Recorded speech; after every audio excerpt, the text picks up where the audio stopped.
something you'll be interested in. Those performance upgrades we discussed after the last race. They're on the car and the data looks promising. Take a look at the details. What is up, guys? JayFerGaming here. Welcome back to my F1 2016 career mode. This is the Singapore Grand Prix, and if you're new to my channel, do remember to hit that subscribe button. I do know I have 10 weeks until F1 2017 comes out, and I've got 25 races to go, so 2.5 career mode videos need to come out every single week, so I do promise I will pick up the pace in terms of uploading, because we want that Season 5 as well, and to win a title. So we have just had an upgrade, so we can see we are getting slightly closer to the Haas team, but I've got the option to seize R&D, and I thought, we're looking forward to Season 5, aren't we? So there's no point getting any upgrades, and we just need to think about next season. We get a 25% bonus as well, which will definitely help us for next year, and obviously that'll be our best chance of winning a title. And obviously I don't mean in the whole career mode, because yeah, we had a great shot in Season 2, but yeah, we haven't scored any points since that amazing 4th place in Britain. It's been a bit disappointing recently, but in terms of history at Singapore, not a great track for me. We've had a DNF in 11th and a P4, so hoping for something better, but I just wasn't feeling confident at all. In qualifying, this was my first run, and yeah, the car didn't really feel that great. It wasn't planted like it has been at a few races this season, especially recently. So first lap, nearly 3 seconds off the pace, and even Marcus Ericsson beat that time, which shows how bad it was. But on our final run, we're currently in last place, obviously aiming for P21 once again, but we're around 8 tenths up on our best lap, and after the first run, Ericsson was about 4 tenths up, so that was the time I was aiming for. So I felt okay with this lap, but I didn't think we would get any higher than 21st. Coming to the line, and have we beaten Marcus? It's P21, so it's pretty good. Actually, it's not that good really, is it? But at least we beat our teammate, which is the main objective.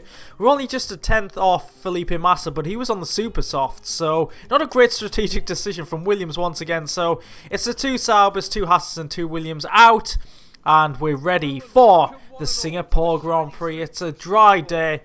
I say dry day, it's a night, isn't it? So it's a dry night at Singapore Marina Bay, and I'm going to be honest, guys, I was really dreading this. The car just felt horrific. I didn't feel that confident. I'm not great around Singapore. It is one of my worst tracks.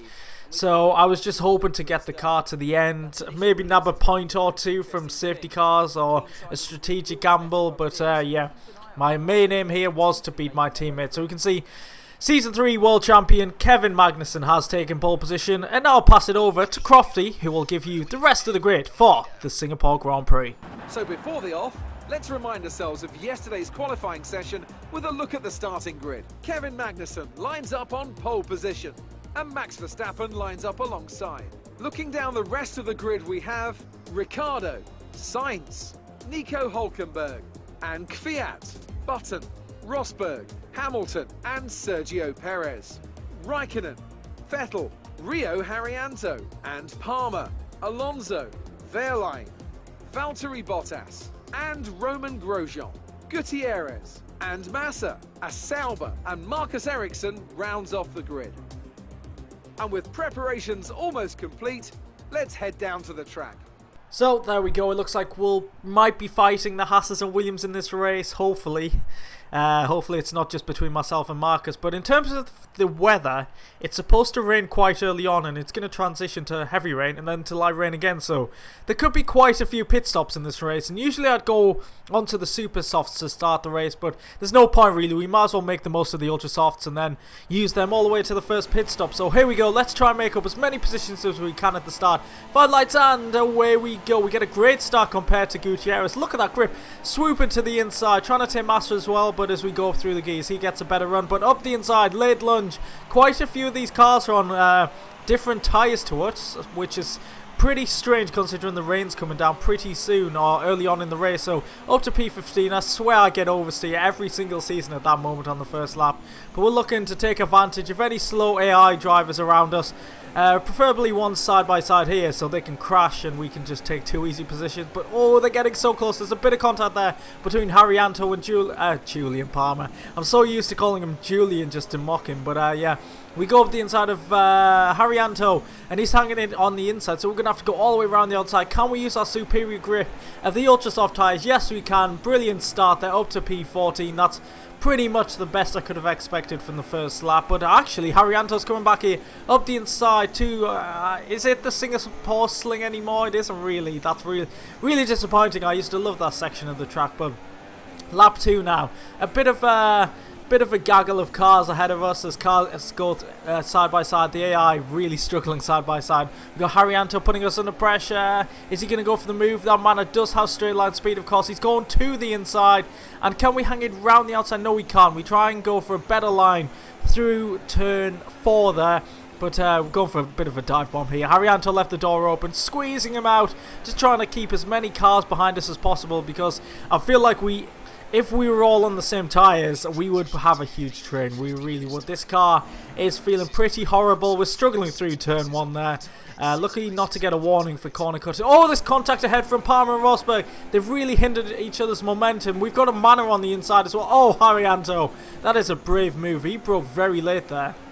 I didn't want to crash into either of the two ahead of us. They're getting far too close to each other and making too much contact. But Rosberg's got an awful run. Mercedes are so slow in a straight line. They really are. It just sounds weird to be saying that. So we easily take P13, following Jolyon Palmer through. And at this moment, we're waiting for the rain, and it felt strange this lap. It started to drizzle, but I had no grip at all. So I thought, I'm struggling so badly here that I might as well come into the pits. We make a mess of the pit entry. It is a tricky one, but I really do make the most of it. Coming into the pits for the intermediate hires, and we're the only one to come in, so I was concerned, of course. I think you guys know by now what my strategic gambles are like, but I felt like I really had to come in because I was losing so much time to Palmer ahead, and I was struggling so badly. But as you'll see in a few seconds, it wasn't too bad. I mean, the first couple of corners here was a bit of a struggle. Traction initially, not great. But the DRS enabled sign comes up, and that fills me with a bit of joy. It means we have made probably the right decision, because the other drivers are only in Sector 2, so this could propel us up the field, maybe make up a couple of positions. Depends how lucky we are and how bad the AI strategic nous is, really. So we're coming to the end of the lap. The AI are in the pits, and it's going to be interesting to see where we actually end up. So we make up a number of positions here, taking back the positions we already had, really. Who is that? That is Haryanto. Is that Palmer? It is Palmer. We've come out exactly where we came in at. So we've actually gained a little bit of time on Palmer, but of course the AI don't tend to double stack, so quite a few cars are yet to pit, so that's where we could pounce. So that's where I'm hoping to make up a few positions. So coming to the end of the next lap, and yes, some cars are only just coming into the pit, so that's really hurt the likes of Grosjean, the Williams and Massa there. So let's see where we are in the genuine order. Who is this ahead? As Haryanto's all over the rear of our car. That's Kvyat and Verstappen. No doubt they were near the front, so they've lost out so badly, and we're trying to go for Verstappen here, but I think he's going to get better traction. I don't feel confident enough to go for a dive bomb here. So yeah, genuine position of P10, so that's worked out very well for us. It seems like the call to go on to Inters, we did that at the right moment. So lap 8, and I know I usually say I want rain because that's where the Sauber will thrive and we have a better chance of getting points. This car felt absolutely horrific. It really did. And I don't think I got the setup wrong, but Haryanto's going for a move here, diving up the inside of turn 1. We try and hang around the outside. We just go off the track, but we defend nicely. And we're just dropping back so much from Verstappen ahead of us. I didn't know what the problem was. And I thought at this moment that the only way I'm going to get a point here is by holding up this huge train. And yeah, this was my worry, really, that I wouldn't have any pace with this Sauber car, and I just have huge trains of AI. It hasn't really happened that often in this it's nearly half a season I've had with Sauber, but yeah, this seemed like a race that this was definitely going to be the case. So already 8 seconds behind Verstappen after a couple of laps. Haryanto go for it once again. We get very defensive, out of control there. There was a little bit of contact. We completely missed turn 1 and 2, but we slowed down just enough to not get a warning. But it looks like Kvyat's actually got ahead of Haryanto. That was very messy indeed, I've got to say, and I'm really struggling, guys. I can't overestimate? It's overestimate. No, I can't even talk. I can't describe to you how bad this car felt. The worst car on the grid. I'm not great around Singapore. The tyres just weren't working. We had no grip. We're defending okay though. But look how much time we've lost to Kvyat. And look how many cars we've got behind us. It's pretty embarrassing. And I thought, wow, this is going to be a very long race of defending. It really was. And it did seem like it was transitioning to heavy rain. I wasn't sure if I wanted to come in, but look, I'm struggling so badly, and it's going to go from bad to worse. As we come through the final section of the track, we've got on the curb, then we've drifted wide on the AstroTurf, or whatever that is on the rear or the bottom of the track, and it's game over. We've absolutely pile drive the wall there, a genuine mistake there. We just got on the curb, tried to get on the power, and yeah, we just went wide. As soon as I don't know what that is on the outside. I'm going to call it AstroTurf, but I don't think it is. Runoff, we'll call it the runoff area. We get on the runoff area. We just get a slide on. Can't control the car, and it's game over. And to keep it realistic, I've done this throughout every season. I decide to retire. But no, the game does not like that. If I'd actually finished that race and that happened, I would have been absolutely livid because I'm not doing 2 full Singapore Grand Prix. So I do the correct thing here, I think.